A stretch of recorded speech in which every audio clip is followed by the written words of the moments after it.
पंचमणि रमस्थली का भ्रमण। मैंने पंचमणि भ्रमण का आरंभ बस स्टैंड से 1.5 किलोमीटर दूर जटाशंकर से किया। यहाँ पर प्रकृति की सुंदर छटा देखने को मिली। यहाँ पर ऊंचे ऊंचे पर्वत शिखरों को परस्पर टकराने से रोकता हुआ आकाश का टुकड़ा और उसके नीचे अंधेरी गुफा की 12मासी ठंडक में समाधिस्थ हैं योगी राज शंकर। उन्हें रुक रुक कर टपकती हुई अनवरत बूंदें अखंड स्नान कराती रहती हैं। यहाँ के शीतल वातावरण ने मेरा दैहिक एवं मानसिक संपात हर लिया। कुंड को घेरने वाली चट्टानों पर जमी हुई काई निकट से देखने पर हरे रंग की और दूर से देखने पर सुनहरी दिखलाई पड़ती थी। मार्ग में ही संकट मोचन देवालय देखा, जिसमें एक स्थानीय मूर्तिकार ने हनुमान जी की विशाल प्रतिमा एक चट्टान को तराश कर बनाई थी। तत्पश्चात मैंने पांडव गुफाएं देखी। वस्तुतः इन्हीं 5 मणियों के कारण ही इस स्थल का नाम पंचमणि पड़ा है। किंवदंती के अनुसार इनका निर्माण पांडवों ने वनवास काल के मध्य किया था।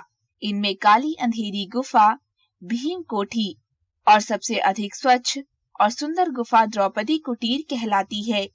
पुरातत्व शास्त्री इन्हें 9वीं अथवा 10वीं शताब्दी में निर्मित बौद्धकालीन मानते हैं।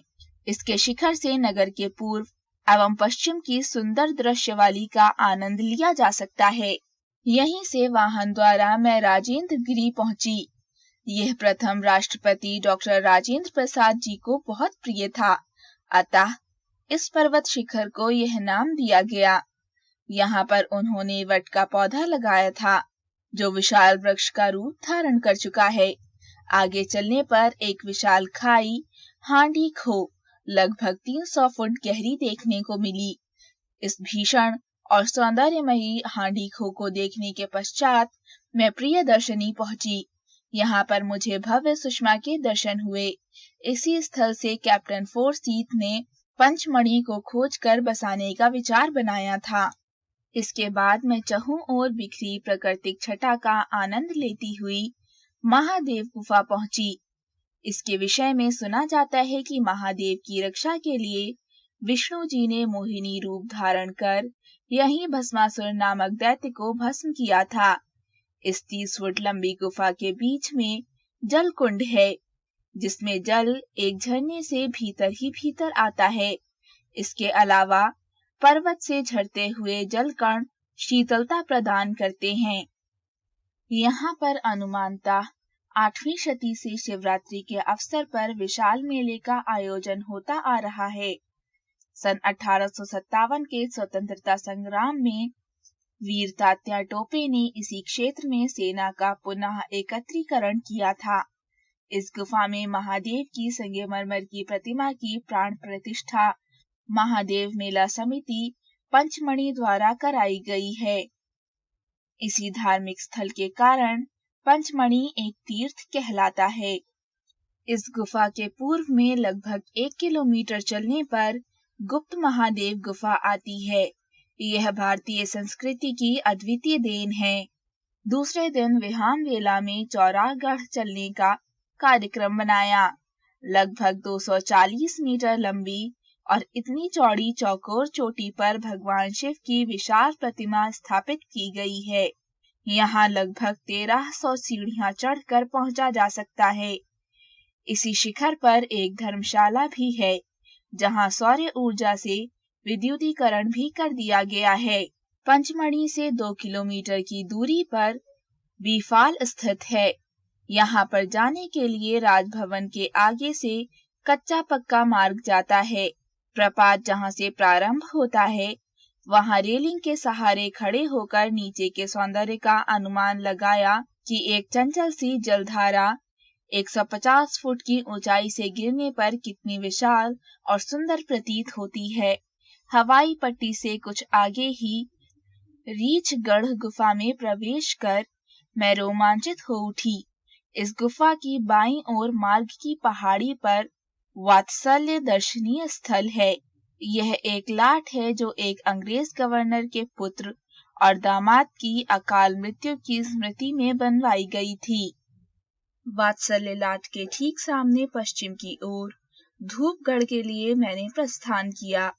यह सतपुड़ा पर्वत का सर्वोच्च शिखर है।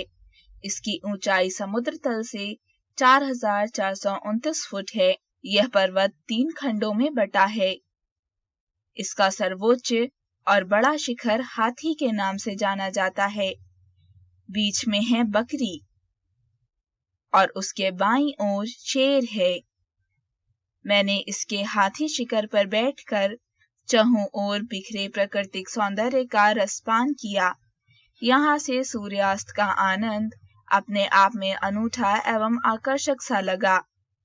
थके मंदे भास्कर देव शनैः शनैः अपने विश्राम स्थल की ओर सकरते हुए भी क्षितिज पर अपनी स्वर्णिम कूंची से अनेक प्रकार के गाढ़े और हल्के रंगों से मेघों को चित्रमय कर देते हैं। संपूर्ण वन प्रांतर विहंगों सहित अपने जीवनदाता को शांतिपूर्ण नमन करते हुए विदा देते हैं तथा रूपसी संध्या सकुचाती सी पृथ्वी को आर्वत करने के लिए दबे पांव प्रवेश करने लगती है। मौन होकर सूर्यास्त का अनुभव मेरे जीवन की अविस्मरणीय घटना है। रात्रि वहीं विश्राम गृह में गुजारी। अगले दिन धूपगढ़ का सूर्योदय बहुत ही आनंदमय लगा। वहां से लौटते हुए रम्य कुंड के शीतल जल से स्नान किया। यह सड़क से लगभग 2 किलोमीटर पर है।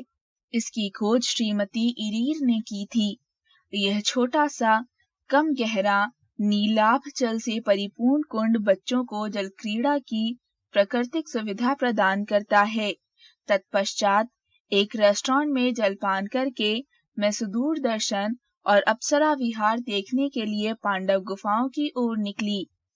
गुफाओं के पीछे ही ईसाइयों का कब्रिस्तान है। एक छोटे से पठार के बाईं ओर 0.5 किलोमीटर चलकर सुदूर दर्शन पर पहुंची। वहीं छोटी सी बेंच पर बैठकर सुदूर पूर्व का नैनाभिराम दृश्य देखा। शीतल समीर से मन पुलकित हो उठा। कुछ देर वहां बैठने के बाद उसी पठार पर लौटकर नीचे की ओर उतरी। लगभग 2 किलोमीटर उतरने पर शीतल जल की ध्वनि सुनाई देने लगी, जिससे पता चला कि मैं अप्सरा विहार पहुंचने वाली हूँ। यह छोटा सा सरोवर और प्रपात सभी अवस्था के लोगों को जल विहार की सुविधा प्रदान करता है। थोड़ा सा तैरकर प्रपात के नीचे पहुंचकर स्नान का आनंद लिया जा सकता है। कुछ देर होटल में विश्राम कर रजत प्रपात और अन्य रम्य स्थल देखने के लिए निकली। लगभग 350 फुट की ऊंचाई से गिरती पतली जलधारा रजत सी प्रतीत होती है, अतः इस प्रपात का नाम रजत प्रपात पड़ गया। इसके बाद लगभग 150 फुट लंबा शैलाश्रय देखा, जिस पर ईसा से पूर्व 4वीं शती के गुलाबी, श्वेत और लाल अनेक भित्ति चित्र देखे। इसके बाद राजभवन के सामने से होती हुई जलावतरण मार्ग पर लगभग 2 किलोमीटर चलकर दाईं ओर की पगडंडी से दौरोथी द्वीप शैलाश्रय पहुंची। यहाँ ईसा से लगभग 500 से 1000 वर्ष पूर्व के भित्ति चित्र हैं, जिसमें अधिकांश आखेट एवं युद्ध के हैं। यहीं पर खुदाई करने पर 7 फुट का मानव अस्थिपिंजर प्राप्त हुआ था। यहाँ का प्राकृतिक दृश्य भी मनमोहक लगा। वहां से वापस लौटने पर 2 किलोमीटर के उपरांत आरंभ होती है सीधी उतराई। इस पर वन प्रांतर की शोभा निहारते हुए लगभग 1 किलोमीटर उतरने पर जलावतरण पहुंचा जा सकता है। इस प्रपात की ऊंचाई 25 फुट है और इसमें स्नान करना अपने आप में एक अनुभव है। अगले दिन शासकीय अस्पताल के निकट से लगभग 2 किलोमीटर पर स्थित राज्यपाल सर पर पहुंची। वहां से थल मार्ग से छोटा महादेव पहुंची। यह एक छोटी सी गुफा में प्राकृतिक शिवलिंग है। सुरमय घने वनों में गुफा के भीतर पत्थरों से फूटता हुआ झरना शांति एवं रमणीयता की अनुभूति प्रदान करता है। इसके बाद मैंने शासकीय अलंकृत उद्यान देखा। उसकी हरी हरी दूब पर बैठकर शीतलता के साथ विविध पुष्पों की सुगंध से मन मयूर नृत्य कर उठा।